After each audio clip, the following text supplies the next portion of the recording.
Hello everyone, NG here. I am here with 5 veteran builds today.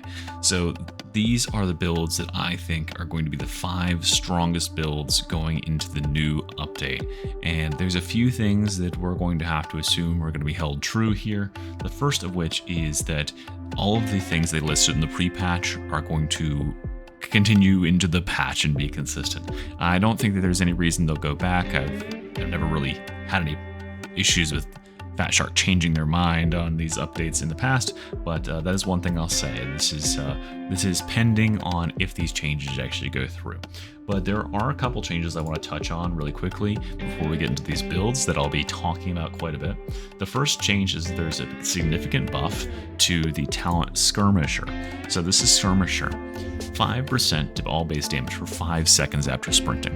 This is being, and it stacks 5 times, so that's 25% if you get it fully stacked. Now this is being buffed to 8 seconds, which means this is so much more consistent to have this damage up, and I'm going to be running this talent in a lot of builds. I think that this node down here, Weapons Specialist, and a lot of the talents that surround it are absurdly powerful. This Keystone node is one of the main reasons why Veteran, I rank it at the top, the tippy top, in terms of all classes, just because this is such a great Keystone and this is such a great ability. Now, the other 2 changes that I think are significant buffs is that this node up here, Vanguard, is being changed out with a node that gives 25% weapon swap speed. There is one build that I will be taking that swap speed into consideration on, so I'll show you that in a second. For this particular build that I'm about to show, however, I am not going to be swapping into that swap speed. I want the toughness that is up here. And then the final thing is that for Executioner's builds, you will no longer need to slot this point into Relentless. It is considered part of the ability now. And the other nice thing is that now you will no longer cancel your Executioner's stance if you swap into Melee. So you can quickly dispatch a couple of enemies with Melee and then resume your Executioner's stance duration by getting a kill on an outlined enemy within that 5-second span and chain it. So we'll be getting an extra point on Executioner's builds. All right, so let's get into it. The first build, which I've just been showing you the talent tree for, is what I'd call the Doomslayer build, right? This is a run and gun. We are close range with the Katachan and the Iron Helm. I think the Katachan is going to be the premier pick for this build just because, or the other dueling dagger, the combat blade, because these weapons make you fast, because they allow you to hold down the charge attack and get some sprint speed and then power slide. They allow you to close distances on enemies, which, since we're using the double barrel here, we desperately need to be able to close that distance on our enemies. There's really no other reason that it's super important to run it other than this. The bleed is very, very nice.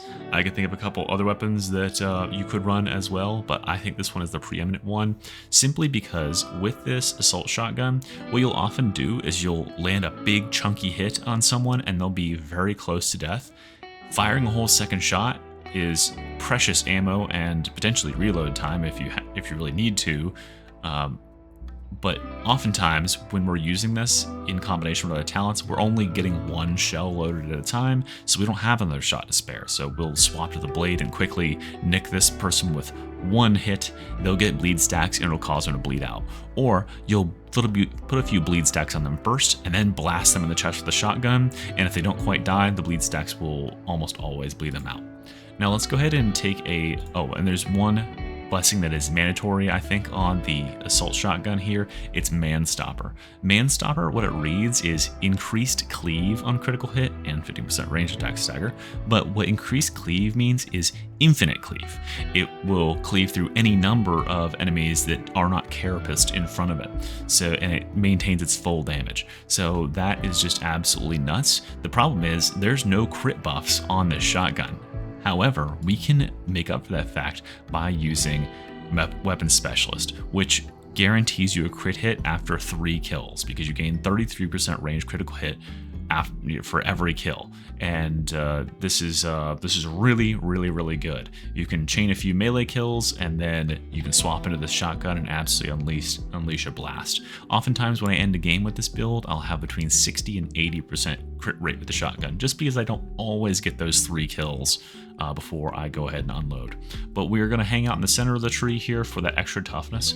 We're going to take the crack grenade, because the one problem this build has is dealing with very high health enemies. It is not a boss killer, and it's not really a tank killer. It's a flak and everything else killer. It can, don't worry, it can kill crushers and stuff like that, but this is if we have a pack of like 4 or 5 crushers. Those crack grenades are really going to help soften them up for us. Now we're using voice command because we're in close range, and this is just the best ability in the game. Pretty much always take it if you have the choice. And then all this close range damage and Desperado for an additional 10% crit chance and 25% melee finesse bonus is going to make this knife crit and therefore bleed all the freaking time. And we are just absurdly tough because of Iron Will and our confirmed kill, as well as close order drill. Just super safe, and we're going to be killing a ton of specials just by virtue of getting into the back lines and getting into the fray and murdering stuff, which means our voice of command, we're going to be shouting enemies to the ground all the time. The most essential note in this that you do not want to skip out on is always prepared, because what this means is every time we get a melee kill and we quick swap back to our shotgun, there's going to be a free shell. Well, not a free shell. It's one of our shells from our reserve, but it's loaded in there for us, so we can melee kill, quick swap to the shotgun, blast them in the face, melee kill, rinse and repeat. No reloading is ever required for this weapon, and you'll very quickly get into this habit of every time you get a melee kill, press QQ to quickly swap to your range and swap back and load those free shells in. So, as far as a rating for this build, the Doomslayer shotgun build, I would rank it an A tier, a solid middle of the pack A tier. It is not quite S tier for one reason, which is that it lacks range capacity. You can get pinned down in situations where there's a bunch of Reapers or snipers or stuff like that you can't quite get to, and you can close the distance, but you're going to weather quite a bit of attacks, and it's going to be a struggle to do so, especially if they're positioned really poorly for you. So this is a good aggressive build, but it's not quite the S tier. I'm reserving S tier for one particular build that we'll get to in a second here that I think most people are going to agree is the preeminent build for the veteran. All right, let's go to our second build. This is what I would call the big iron build. We are shooting our slinging our big iron here on our hip. This thing does absurd damage, and this, I think, is this game's sniper rifle.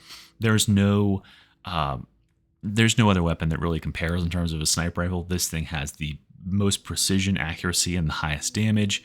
If you have the weapon mods or weapon customization mod, you can put a sight on it, which makes it even more insane. You can choose whatever melee you wish for this build. The melee is absolutely not necessary. The knife is what I'm most comfortable with, but we really need is surgical on this revolver. That's the two things: surgical and a well-rolled revolver. Okay, so that's it for the gear, really. Other than you will definitely want some max stamina on your trinkets, because we are going into dead shot down here, which drains our stamina, and we'll need to have a good amount of that to keep aiming with that. But this is the build that benefits from the fact that Executioner Stance is now going to save us a point by not having Relentless required to be talented, and we will no longer have to swap out of our Executioner's Stance in order to deal with nearby melee enemies. Because the problem with the revolver, as it currently is it has 5 shots, right? It is very laborious to reload this weapon and get your shots down range. You really don't want to waste them on 9 priority targets. And what will happen is enemies will sneak up on you or be close into you. Your allies won't deal with them, and you'll either have to swap to your melee and cancel your Executioner's Stance to fend off like 3 crappy enemies, or waste bullets on them. And neither one of those feel good. But now we can just swap off, kill these enemies really quick with whatever melee weapon we happen to have, power sword or whatever, and then swap back and get an Executioner's Stance kill to continue our chain. And that's easily doable within 5 seconds. You can see down here, I'm going into Marksman's Focus, just because the multiplicative multiplicative damage potential by that extra range finesse strength and that reload speed are just so essential. It allows this revolver to do absurd damage numbers, and just the reloads become less problematic, especially because we also have this talent up here that gives us 30% on elite and specialist kill, which we're going to be doing all the time. Played a game with this last night on stream, dropped a cool 1.5-ish million damage. Approximately half of that was overkill, which lets you know how fucking hard this weapon hits. Had upwards of 150 elite kills between melee and ranged elites, and I think it was like 120 between specials and disablers.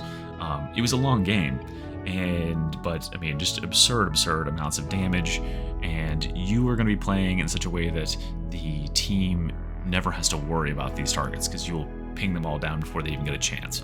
Now, I am going to be unfortunately rating this as the lowest in this list. I think most veteran builds, at least the ones I'm going to be sharing, are very strong, but I will rate this a B, just for that simple reason that I just stated, which is basically this thing does absurd damage, or this build does absurd damage. However, you are going to be in the game a long time, because if you don't have a cohesive team around you, like a couple of Ogrins or a Zealot or something that realize that, oh yeah, this vet's got it all handled in terms of range stuff, you can easily end up with a quick play team of players that are also playing at range and are scared to push, and it can be very difficult. That being said, if you have a cohesive team or you're playing with a team, this can absolutely be the damage you need to clear multiple levels. But I'm ranking it a B just because it cannot, or it is harder to solo carry with this, as opposed to any one of these builds that is going to be using voice of command, which basically allows you to solo carry with any weapon as veteran, because it's just such a strong talent. All right, let's get into another build that I think is going to be solo carryable, but also is well, I'll just show you. It also will help your team out. So this is going to be using the Columnus autogun, specifically with Dum Dum, which is close range damage up to 30%, and close range damage up to, well, I don't have the max perk there, but this one can go up to 45%. Actually, I think this is the max for Fire Frenzy. So this is just absurd close range damage. The problem is, how do we get in close with this gun? Because, there is, we could use Strip Down and lose one of these perks and we could sprint into range, but once you start shooting enemies at close range, then you have to start dodging all over the place, and it really ruins your accuracy because the stability on this weapon is hot dog shit. You will be spraying all over the place. Even medium range, you'll be missing a lot of shots. So we really need to get right up in enemies' faces to do anything, and that's why we're using Infiltrate. So the whole idea of this build is you're playing it like you're playing a loner zealot, right? You're with the team, and then you get into a new area. You are immediately going to go into Infiltrate, and you, with your extra movement speed and using your knife, you are going to, because knives, the running animation, the sprinting animation is multiplied by the speed. When you're charging the knife, doing the knife lunges, it multiplies your speed by a factor. So you'll be absurdly fast. You'll be like Zealot fast, and you'll get into the back lines of the enemies, or wherever there's a patrol of maybe like 3 gunners or something like that, and then you will just swap out your you'll whip out your Columnus, and you'll get right up in their face, and you will start to empty the clip, and you will just hold down the trigger and empty the clip into as many enemies as you can, and then you will reload, and you'll keep emptying the clip into all these enemies, and you will absolutely shred them. Now, the reason you're going to shred them so hard is, one, you have 2 different blessings that are giving you insane close range damage. You also have close range damage when you come out of Infiltrate with this talent here. We have base damage for 5 seconds every time we use our ability, so we get some base damage there. We have weak spot damage, 20% weak spot damage when we're leaving Infiltrate, and 30% weak spot damage here. So if you can get right up and put the barrel in an enemy's ear, you will instantly kill them with 1 or 2 bullets. The bullets in this thing, for how fast it fires, they do an absurd amount of damage because there's just so many multipliers in this build that can like push this damage to insane levels. And the other thing that makes this build crazy is we have brittleness, which makes enemies take more damage when you shoot them more, and then skirmisher is going to boost our damage, and then finally, one more way to boost the damage is if you can get a few melee kills and then swap into your Columnus, you have 5 seconds. It doesn't tell you that here, but what this means is for your next shot, which is your next time you click the button to fire the gun, you have plus whatever range critical hit chance. So if you get 2 kills and then swap to your range and hold down the trigger, you have 66% additional crit chance as long as you hold down the trigger up to 5 seconds. That's why it says last 5 seconds. Or if you get 3 range kills, you're going to be firing 6% faster, and you have guaranteed crits for 5 seconds. So your next mag basically just absolutely eviscerates anything in front of it. So the way I envision this build, or the way I play this build, because I've played it before, is you come in, if you see any really big targets like crushers, when you come out of stealth, you hurl a crack grenade onto them, so they don't even get to play. They don't even get to join the party. And then when the maulers are, the maulers are going to do something, well, you're just spraying them like right in the side of the head or in the butt or whatever. And your team is coming in on the other side. And the one last thing we did here is we took low profile so that we can just focus on spraying and our accuracy of spraying, and we don't need to be dodging all over the place. Most of these enemies are going to be dealing with other stuff because our threat is so low, and they're going to get pissed off about your team being in the same zone. They're going to be shooting at them instead while you're just walking up to enemies and going and spraying them down. So this is why we call this build Spray and Pray, and Pray is spelled like praying mantis, P-R-E-Y, because we are absolutely like scavenging. We're like going behind enemy lines and just executing these enemies before they even know what's going on. All right, you could also choose to run the new Macabian Mark IV dueling sword, the previously Psyker only weapon with this build. But I do think that the combat blade is going to be good just because it gives us extra movement speed, and movement speed allows us to engage, to get into those enemy lines and really get where we need to be. All right, let's go for, and by the way, I would rank this build A+ tier. I think this is going to be just super solid, especially because it's going to get to use this skirmisher, and I would also be choosing the weapon swap speed up here, as well as the additional 5% toughness, because this applies to range kills as well. It's the only way you're going to get toughness out of range kills, or you can get 10% toughness out of a melee kill instead of 5. So really, really nice stuff. Takes advantage of all the buffs except for the Executioner's 2 vet, and just going to be solid all around. So A+ for this one. Then this is the S tier build. I think a lot of people see this coming. You can tell what it is by the weapon on my back here. It is the INFERNUS lasgun build. You can choose whatever melee you want with this. It really isn't that important. I think the Kanachan is probably the best again, just because the bleed stacks are going to really, really synergize well with what we have in the build, which I'll show you in a second. So the reason this build is S tier, I mean, it already is S tier, but the reason this build is going to be ultra S tier in the new patch is because it is going to be so accessible. You are going to be able to roll the perfect weapon for it. And the perfect weapon for it has these 2 blessings here. Critical chance on weak spot hit until your next critical hit, which is guaranteed crits as long as you're hitting the weak spots, right? I cannot overstate that. It's not randomly rolling, it's building up crit until you get it. So there's like a cap. I'm sure someone can crunch the math, but this increases your crit rate by an insane amount. And then you also need one of your perks to be base crit chance, so 5% crit chance there, and you need INFERNUS tier 4. So getting all 3 of those things and then still having a decent last perk on there and a decent roll in the stats is nigh impossible. You can see even me, after however much fucking investment I made, I still don't have a perfect roll. I'm missing 5% crit, which would actually correlate to about 20% more burn damage, more often than I'm putting burns on enemies, which is a big deal. The fact that this weapon is going to be so much more accessible to craft the right way is huge. And the capacity for this thing to do damage and how safe it plays is the other thing that's huge. So we go down the middle of the tree because this is all his build needs is defenses. It's got damage covered, believe me. We take Shredder frag grenades because what you can do is you can toss a Shredder in for 6 bleed stacks, and then you can also apply the Las Fire to them. And the Las Fire also takes advantage of Onslaught. So Onslaught stacks brittleness. It stacks 16 times. The fire rate for this weapon is 20. So we will stack this 16, 40% brittleness in less than 1 second, which is really, really good. I mean, so that's going to multiply our damage by an additional 40%. And then we're taking focus target with the 8 stacks focus fire thing. So that's another 32%. So for larger targets, we focus fire them and then we just pelt them with the Las Fire and they just melt. They absolutely melt away. You can evaporate a boss in seconds with this build. And then to sort of put the icing on the cake, we're able to get voice of command because we don't need additional damage. We don't need stealthiness or whatever. We have the best ult in the game. We have free grenades. We have super toughness because of Iron Will and all of this close order drill shit up here.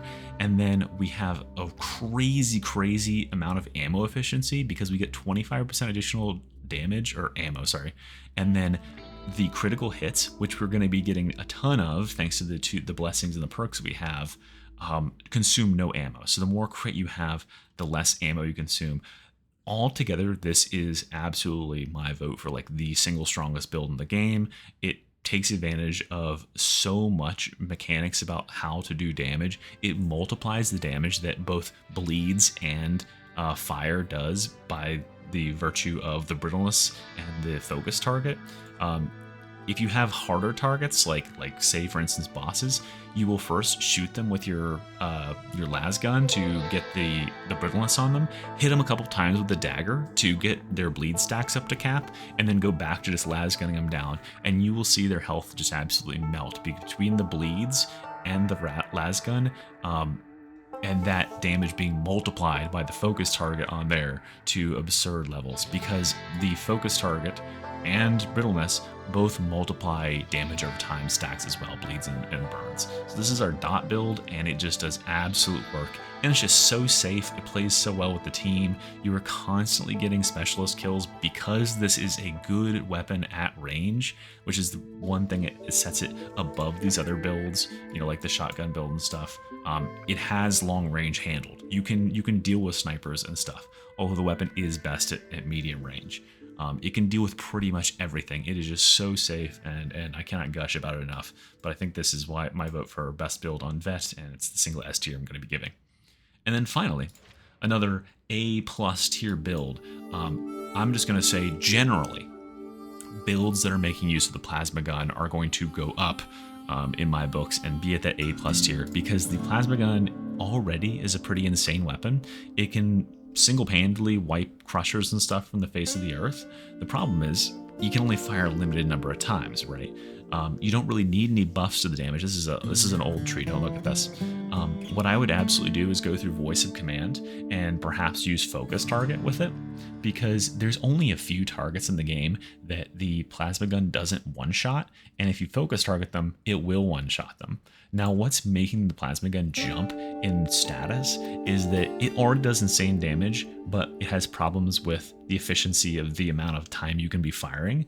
But it's getting a new blessing that when you critically hit, or when you shoot a critical shot, it lowers the heat you generate by 60%. So that means you are going to be able to fire so many shots before you overheat. If you have a high thermal resistance gun, it's just going to be insane the amount of shots you're going to be able to fire out of this thing. It's already an insane gun. It's getting like 3 new blessings that are all just nasty stuff. I mean that in like the positive way.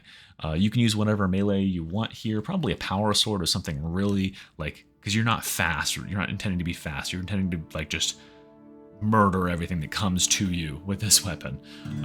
Just blast a huge fucking hole in it. This is not the tree that I would go with for this build. As I was saying, I'd go voice of command, but I would rate anything that you were going to build with the Magna Core is going to be an A tier at least, just because this weapon is going to be so strong with all the buffs it's getting, specifically with some of those blessings. So there you go, guys. That is the 5 builds.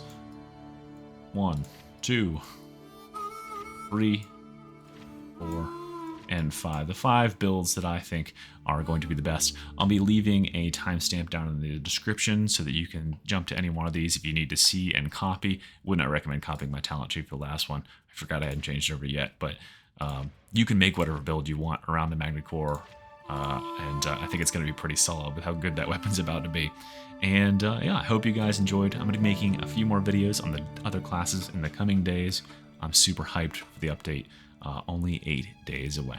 So thank you all very much for watching, and I will see you all next time.